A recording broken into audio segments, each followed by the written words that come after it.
PT PLN Persero berkomitmen untuk menciptakan iklim yang lebih bersahabat untuk bumi.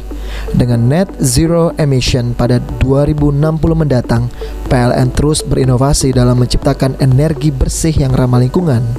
PLN sendiri memiliki peta jalan yang akan mengurangi 900 juta ton emisi setara CO2 pada 2060 mendatang.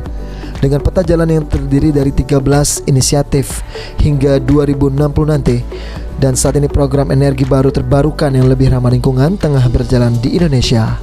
Adapun 9 inisiatif disiapkan mendukung NDC 2030, yakni pengembangan pembangkit berbasis energi baru terbarukan EBT, konversi pembangkit listrik tenaga diesel PLTD ke EBT, pengembangan pembangkit gas menerapkan teknologi PLTU ramah lingkungan, memensiunkan PLTU, penerapan co-firing, melakukan penerapan efisiensi dan menurunkan susut jaringan, percepatan memensiunkan PLTU, carbon capture and storage, CCS, serta penerapan co-firing berbasis hidrogen. Perubahan iklim adalah ancaman besar bagi kemakmuran dan pembangunan global. Solidaritas, kemitraan, kerjasama, kolaborasi global merupakan kunci. Sektor yang semula menyumbang 60% emisi Indonesia akan mencapai carbon net sink selambatnya tahun 2030.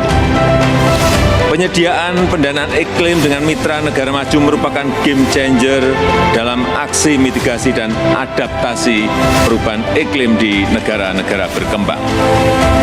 Indonesia akan dapat berkontribusi lebih cepat bagi net zero emission dunia.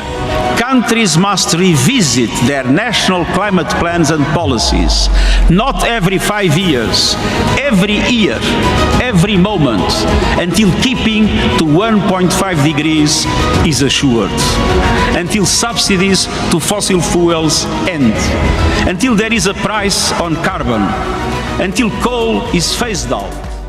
Program jangka panjang untuk mencapai target carbon neutral 2060, PLN memiliki tambahan 4 inisiatif, yaitu penambahan pembangunan pembangkit EBT, baterai, dan interkoneksi sistem listrik, penambahan co-firing berbasis hidrogen, penambahan CCS, serta penambahan PLTU pensiun. PLN setidaknya membutuhkan investasi mencapai 500 miliar US dollar untuk beralih dari skenario business as usual BAU menjadi carbon neutral dengan biaya mitigasi senilai 35 hingga 40 US dollar per ton CO2 ekivalen. Suzan Oktaria, PAL TV.